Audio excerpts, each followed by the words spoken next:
Melihat kehadiran Vega, Oria ngerasa senang karena bala bantuan telah tiba. Namun itu hanya pemikiran Oria saja. Jika hadirnya Vega adalah bala bantuan. Tiba-tiba, apa yang kau lakukan bajingan? Ucap Oria melihat Vega mulai memakan sedikit demi sedikit bagian tubuhnya. Tenang saja Oria, aku akan memakanmu dan membalaskan dendammu. Jadi pasrah saja dan berikan aku skill milikmu, ucap Vega. Oria mengancam Vega jika apa yang dilakukan Vega tidak akan pernah dimaafkan Michael. Tapi Vega malah tertawa. Bagi Vega, Michael tidak akan marah selagi dia juga memperoleh kekuatan yang luar biasa sebagai gantinya. Oria terus menjerit, dan terus menjerit. Tapi Vega tidak berhenti memakan Oria. Setelah memakan Oria, Vega merasakan tubuhnya dipenuhi kekuatan yang sangat luar biasa. Vega gembira dan ingin segera mencoba kekuatan barunya. Di situ penampilan Vega berubah drastis. Armor kelas mitos menutupi seluruh tubuhnya. Tombak Oria pun juga berubah menjadi berwarna merah darah. Tangan, kaki, lutut, dan sikunya muncul taring dan cakar binatang. Dan kini Vega Sisumanto telah berevolusi menjadi wujud yang lebih mengerikan. Saat Vega berevolusi, itu murni bukan keinginan Kumara. Kumara emang sengaja nggak ngebunuh Oria, tapi Kumara nggak pernah berpikiran jika Vega memakan rekan timnya sendiri. Kini Kumara menyesal karena sekarang dia merasakan hawa kekuatan jahat Vega yang sangat nggak ngotak. Mungkin ada penyesalan di hati Kumara karena dia tidak bisa mencegah Vega melakukan kanibalisme. Keringat dingin di tubuh Kumara tidak berhenti menetes, sedangkan keadaan Kumara kini masih terluka dalam kondisi yang tidak prima. Jelas saja hal ini suatu kerugian untuk Kumara jika harus melawan Vega. Meskipun begitu, Kumara tidak lari atau mundur karena bagi Kumara, jika dia membiarkan Vega, maka Kumara akan malu jika bertemu Rimuru. Walaupun pengalaman Kumara bertarung melawan Frey dan Carrion membuatnya agak sedikit kuat, tapi pengalaman itu juga membuat Kumara tidak yakin jika harus melawan musuh yang lebih kuat darinya. Keinginan Kumara sekarang adalah membunuh Vega. Namun Kumara tahu jika hal itu adalah hal yang sangat mustahil baginya. Mungkin di labirin Kumara berani melawan musuh yang lebih kuat darinya. Karena di labirin dia bisa hidup kembali. Tapi beda cerita lagi jika Kumara bertarung di luar labirin. Dan hal itu membuat Kumara sedikit was-was. Namun suatu keajaiban pun terjadi. Muncullah seseorang, dia adalah Mai Furuki. Vega, mundur. Ini perintah dari Vilwe, ucap Mai. Vega pun menuruti ucapan Mai. Setelah itu mereka berdua menuju ke tempatnya Arios untuk mengambil jasadnya. Meskipun Arios telah ditusuk jantungnya oleh Zoe, Arios masih hidup. Karena sekarang dia adalah Yoten. Arios tidak akan mati meskipun jantungnya telah ditusuk. Bukan darah yang mengalir melalui nadi Arios, melainkan mana atau divine power yang merupakan sumber kekuatan mereka. Saat Zoe ingin segera melenyapkan Arios, seketika Zoe kaget dan mundur. Kau siapa? Ucap Zoe kaget melihat kedatangan Mai. Namun di situ Mai nggak jawab pertanyaan Zoe, melainkan Vega. Vega berkata, namaku Vega, bersyukurlah untuk hari ini, karena aku memberimu kesempatan untuk hidup lagi. Mendengar ucapan Vega, Zoe emosi, tapi dia merasakan kekuatan, haki, cakra aura kasih Vega yang sangat mengerikan. Zoe bertanya-tanya dalam hatinya, apa yang Vega lakukan dalam waktu singkat hingga dia bisa sekuat itu. Mai nggak banyak bacot, Mai pun langsung pergi meninggalkan medan pertempuran. Vega pun mengikuti Mai dari belakangnya sambil membawa Arios. Zoe menduga jika wanita yang bernama Mai sepertinya jauh lebih merepotkan daripada Vega. Kan juga setuju dengan pendapat Zoe. Di situ, Kan dan Oxian berterima kasih atas pertolongan Zoe. Namun Zoe sebagai cowok yang sangat cool abis, dia mengatakan, kalian tidak usah berterima kasih, karena aku hanyalah menjalankan tugas dari Rimuru sama. Di situ, Zoe nggak puas, karena dia ngerasa telah membiarkan musuhnya lolos begitu aja. Dan hal itu tentu saja kerugian bagi mereka. Tapi ya gimana jika bertumbuh? Zoe juga nggak akan menang. Zoe pengennya menghabisi Arios tanpa sisa, biar mati sekalian. Namun jika seperti ini, maka lain kali saat mereka bertemu lagi, bisa aja Arios lebih kuat daripada sekarang, dan Arios lebih berhati-hati lagi kepada Zoe. Sementara Kan dan Oxian bingung melihat Zoe yang dari tadi bergumam mulu. Bagi Kan dan Oxian, sudah selamat dari pertempuran ini aja, udah bersyukur. Mereka berdua sangat lega saat tahu pihak musuh memilih untuk mundur. Pertempuran telah berakhir dan semua musuh telah mundur dari medan pertempuran secara keseluruhan. Semua orang kini berkumpul di dalam suatu ruangan. Dalam pihak Rimuru yang ikut rapat adalah Rimuru, Benimaru, Diablo, dan Zoe. Sedangkan untuk pasukan Leon yang hadir diwakilin para ksatria. Di situ juga ada Gi dengan anak buahnya, dan tidak lupa Sylvia, dan yang terakhir ada Kagali. Namun untuk Trish, dia tidak bisa hadir karena Trish terluka parah.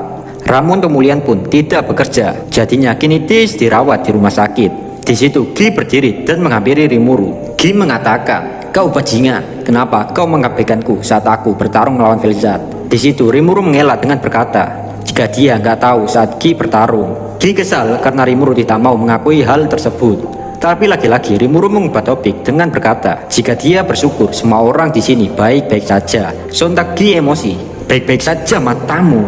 Leon sudah dibawa pergi, mana mungkin ini baik-baik saja bajingan," ucap Gi. Di situ Rimuru menenangkan Gi jika semua ini masih sesuai rencana. Dengan melototi Rimuru, Gi bertanya lagi, apakah Rimuru yakin dengan rencananya. Rimuru pun menjelaskan alasannya untuk membiarkan Leon kabur gitu aja. Hal itu diperlukan agar Michael menganggap jika Rimuru dan yang lainnya masih belum bisa mengatasi pengendalian pada skill seri malaikat. Rimuru pun nanya lagi kepada Gi, bukannya sebelumnya kau udah setuju Gi? Ya udah, aku ngikut aja dah. Namun di situ ada seseorang yang masih khawatir. Takutnya jika Leon saat dikendalikan, Leon akan dibunuh oleh Michael. Orang yang cemas itu adalah Alrose atau anak buah Leon. Di situ Rimuru menenangkannya jika Rimuru masih memiliki cara untuk permasalahan kali ini. Dengan kata-kata itu, Rimuru berharap Alrose gak usah terlalu khawatir. Rimuru yakin jika Michael tidak akan melakukan hal seperti itu. Claude pun mengatakan pada Alrose, kita tidak punya pilihan lagi Alrose. Mari kita percayakan saja kepada Rimuru sama. Namun di situ konflik masih belum mereda. Di situ lagi-lagi Gi membahas kenapa Rimuru saat baru datang ke sini nggak membantu Gi melawan Velzat. Gi yakin jika waktu itu Rimuru dan dirinya udah melakukan kontak mata. Jadi nggak mungkin Rimuru nggak lihat pertarungan itu. Dengan certiknya Rimuru menjawab, aku bukannya melarikan diri atau pura-pura nggak tahu. Aku hanya mempercayaimu Gi, ucap Rimuru. Gi masih sedikit kesal. Gi berkata, bisa aja lu ketoprak. Kau tahu ini semua salahmu. Andai saja kau tak terlambat, mungkin kita nggak bakal mengalami masalah serumit ini. Di situ Rimuru menyalahkan Gi karena Gi sendiri nggak menghubungi Rimuru waktu itu juga. Gi masih ngotot jika Rimuru salah karena seharusnya Rimuru bisa dengan cepat datang. Karena kan udah ada lingkaran sihir. Rimuru menjawab jika waktu Rimuru menggunakan lingkaran sihirnya, lingkaran sihir itu tidak aktif. Rimuru juga menyalahkan Gi kenapa tidak memberitahu Rimuru melalui cincin kematian para Demon Lord. Gi hanya bisa menjawab, itu benar. Jadi ada kemungkinan Velzat telah menyabotase. Dengan begitu, kedua Demon Lord yang sangat mengerikan yaitu Rimuru dan Gi, akhirnya mereka berdua bisa berdamai dan menerima jika diri mereka sama-sama salah. Di situ Rimuru menatap dan bertanya kepada Ren dan Mizari, kenapa kalian duduk di lantai kayak orang minta sumbangan? Namun yang menjawab pertanyaan Rimuru bukan Ren atau Mizari, melainkan Gi. Dengan aura jahat yang mulai keluar, Gi bertanya kepada Rimuru, apakah kau ingin tahu Rimuru? Rimuru yang melihat Gi masih emosi tidak jadi bertanya tentang semua ini. Sontak Gi berkata, dua orang bodoh ini bersenang-senang sambil minum-minum, sementara kita mempertaruhkan nyawa di medan pertempuran. Meskipun Rimuru nggak ingin tahu, Gi tetap mengatakan kesalahan dua pelayannya itu. Apakah itu benar? Rimuru bertanya kepada Ren dan Mizari. Mizari hanya diam, tetapi Ren mendekati Rimuru dengan bercucuran air mata. Ren berkata, ini kesalahpahaman Rimuru sama. Sontak Gi mengatakan kepada Rimuru, jangan dengarkan ucapan pelayan bodoh itu. Sementara Diablo hanya menggelengkan kepalanya melihat drama Ren di depannya. Bagi Diablo, sama aja melihat drama-drama di Antv. Diablo jijik tapi nggak mau ikut campur, hanya nonton doang di situ. Ren masih terus menangis, sementara Mizari nggak peduli dengan Ren. Mizari hanya diam dan pura-pura nggak ngerti sama situasi saat ini. Semua orang meninggalkan kedua pelayan Gi dan nggak memperdulikan mereka. Mereka pun mulai diskusi lagi, lebih tepatnya mendengarkan semua pendapat semua orang yang ada di situ. Pertama-tama giliran Gan. Di situ Gan permisi dulu kepada Gi untuk menunjukkan sopan santunnya di depan tuannya sendiri. Melihat ketulusan dan kesopanan Gan, Gi pun mempersilahkan Gan untuk mengeluarkan unek-uneknya. Gan berkata, bisakah kau memaafkan tuanku Mizari sama? Rimuru setuju dengan Gan. Ya Rimuru nggak tega aja gitu cuy, dari tadi duduk di lantai mulu. Namun Mizari malah emosi melihat Gan yang merupakan anak buahnya melakukan hal tersebut. Meskipun sambil duduk, Mizari dapat mengeluarkan kekuatan yang besar yang begitu mengerikan. Melihat kejadian itu, Gi pun menghentikan amukan Mizari dan akhirnya Gi pun melepaskan hukuman duduk di lantai kepada Mizari. Gi juga menyuruh Mizari untuk ngumpul bersama yang lain dan minum-minum dulu. Sementara azab duduk di lantai untuk Ren masih belum dimaafkan oleh Gi. Misora sebagai bawahan Ren mencoba melakukan hal yang sama seperti Kang, berharap supaya tuannya Ren bisa bebas dari azab duduk di lantai dan bisa dimaafkan Gi. Namun Gi tetap saja tidak bisa memaafkan Ren dan membiarkan Ren tetap duduk di lantai. Misora pun mundur setelah pendapatnya ditolak oleh Gi. Namun tangisan Ren semakin menjadi-jadi. Ren berkata, "Kenapa kau begitu mudah menyerang Misora? Kenapa kau tidak bisa seperti Kang? Kau harus berusaha sekeras mungkin demi diriku Misora. Mengapa ini semua terjadi? Mengapa mencari bebas sementara aku duduk di lantai?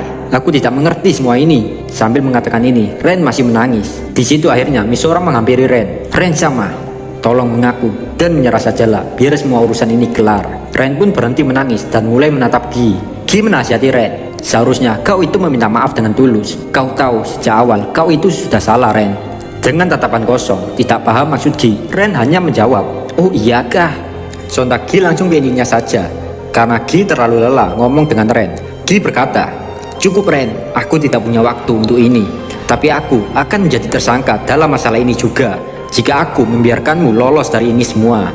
Gi bertanya lagi, "Dari mana kau mendapatkan minuman keras yang langka dan mahal-mahal itu Ren? Semua orang tahu minuman-minuman itu sangat sulit didapatkan. Apakah kau mencurinya atau merampok dari salah satu bawahanmu?" Ucap Gi menatap tajam Ren. Di situ Misora tidak bisa tinggal diam dan ingin ikut dalam perbincangan itu.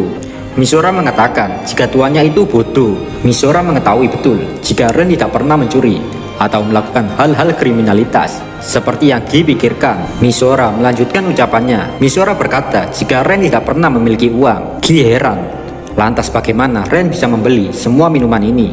Di situ Diablo mulai mendekati dan menepuk bahu Ren. Sontak semua orang menatap Diablo dengan mata berbinar-binar. Ren berkata, "Aku percayakan semuanya padamu Diablo." Seketika Gi penasaran dengan tingkah aneh Diablo. Rimuru pun menyuruh Diablo untuk jujur, biar semua orang tahu apa yang dia sembunyikan dengan Ren.